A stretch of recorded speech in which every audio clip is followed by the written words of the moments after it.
आज आपण वाटण घालून बिरड्याचं कालवण कसं बनवायचं ते पाहूया. तर कांदा पहिला भाजून घेतला, त्याच्यानंतर ओलं खोबरं आणि सुकं खोबरं हे दोन्ही टाकून भाजून घ्यायचं. त्याच्यानंतर लसूण आणि अद्रक टाकायचं आणि याचं वाटण करून घ्यायचं आहे पाण्याचा वापर करून.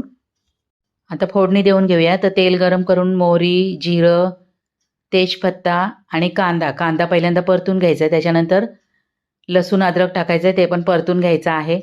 आता याच्यात मसाले टाकून घेऊया.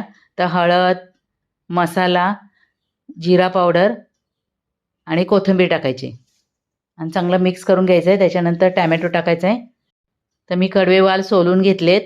त्याच्यानंतर त्याच्यात शेवग्याची शेंग टाकायची, लाल भोपळा टाका, याने भाजी चवीला चांगली लागते. बटाटा टाकायचा आहे, चवीनुसार मीठ टाकायचं आहे, चांगलं मिक्स करायचं आहे, झाकण ठेवायचं आहे आणि झाकणावर पाणी ठेवायचे आणि वाफेवर पहिल्यांदा ही भाजी आपल्याला शिजवून घ्यायची आहे. लागेल तसं थोडं थोडं पाणी टाकायचं आहे, पण भाजी पहिल्यांदा वाफेवरच शिजवून घ्यायची, पाणी लगेच टाकायचं नाही, म्हणजे भाजी लवकर शिजते आणि चांगली पण बनते. ते बघा आपली आता भाजी तयार झाली. जसं जसं लागेल थोडं थोडं पाणी टाकायचं आहे. आता आपल्याला वाटण टाकून घ्यायचं आहे ह्याच्यात वाटलेलं. तर साधारणतः मी 4 चमचे वाटण टाकलेलं आहे. चांगलं मिक्स करायचं आहे आणि परत झाकण ठेवायचं आणि गरम पाणीच आता आपल्याला याच्यामध्ये टाकायचं आहे. किती पातळ ठेवायचं त्या हिशोबाने 1 ते 2 कोकम टाकायचे आहेत आणि मस्त आपलं बिरड्याचं कालवण तयार झालेलं आहे. फार छान लागतं हे खायला.